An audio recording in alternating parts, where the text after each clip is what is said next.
This is the second video for Chapter 8. The second cost flow assumption that we're going to talk about is first in, first out.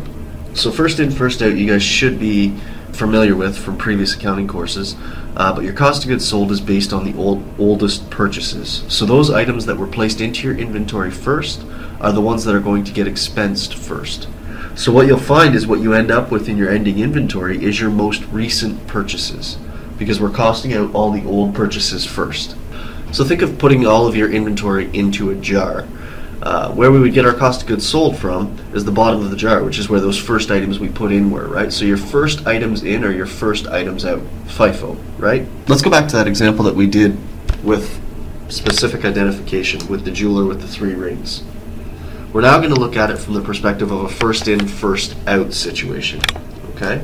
So we still have KC Jewelers. They've got, they had no opening inventory, and they purchased 3 rings during the month and sold the diamond ring as well during the month. So let's see how they would cost out this sale on February 16th if they used Fifo.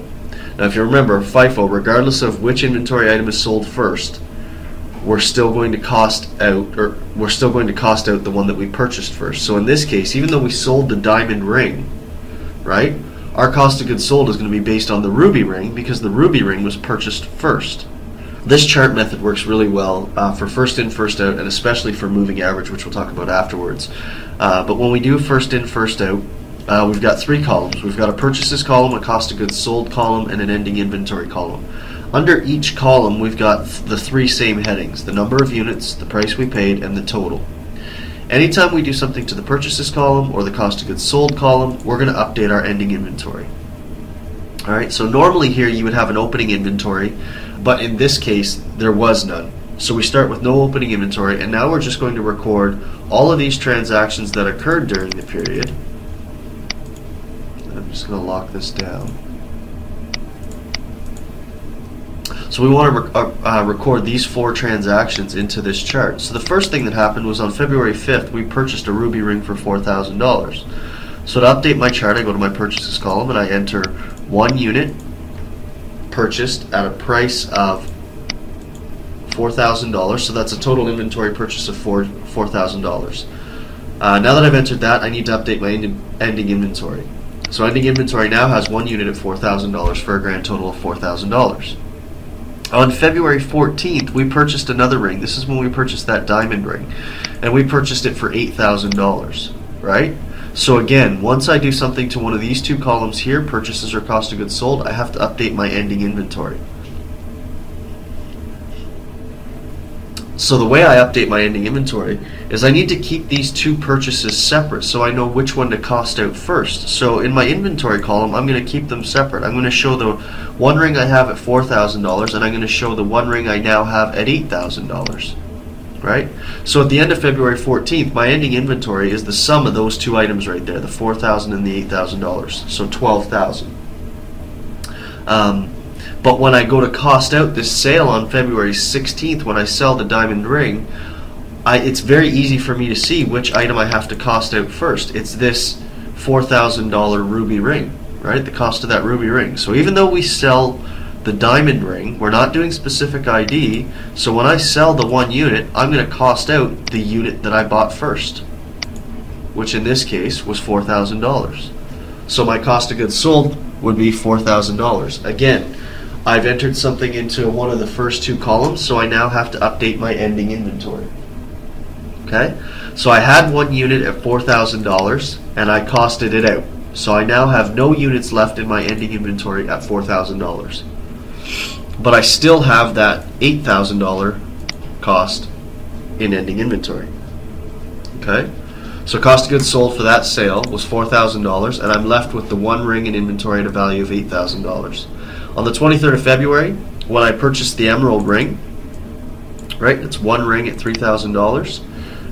Again, I put it in the purchases column, and then I update my ending inventory. So my ending inventory now consists of that 1 ring from the period before, or the day before, at $8,000, and I also now have a ring in my inventory at $3,000.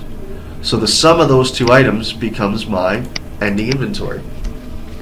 My cost of goods sold is simply the sum of this entire column. I only had one sale. It was on February 16th, and the cost of goods sold from that sale was $4,000. So my cost of goods sold is $4K. So you can see that first in, first out, it doesn't quite make sense for a jeweler, because the fact that they can track the cost of that diamond ring specifically, why would they cost out the ruby ring, right? So that's why a jeweler would use specific ID, but you can use first in, first out. The method still works. It just doesn't necessarily fit as well. So that's the way we do first in, first out. You're going to use that chart. There is a quicker way to do it, which is basically to determine what's in your ending inventory and work backwards up your purchases to cost out your ending inventory. But it's a little bit more complex, and I think I'll leave it out of this video for now.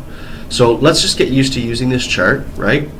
3 columns: purchases, cost of goods sold, and ending inventory. They all have the same 3 subheadings, and you just update it with the information that's given.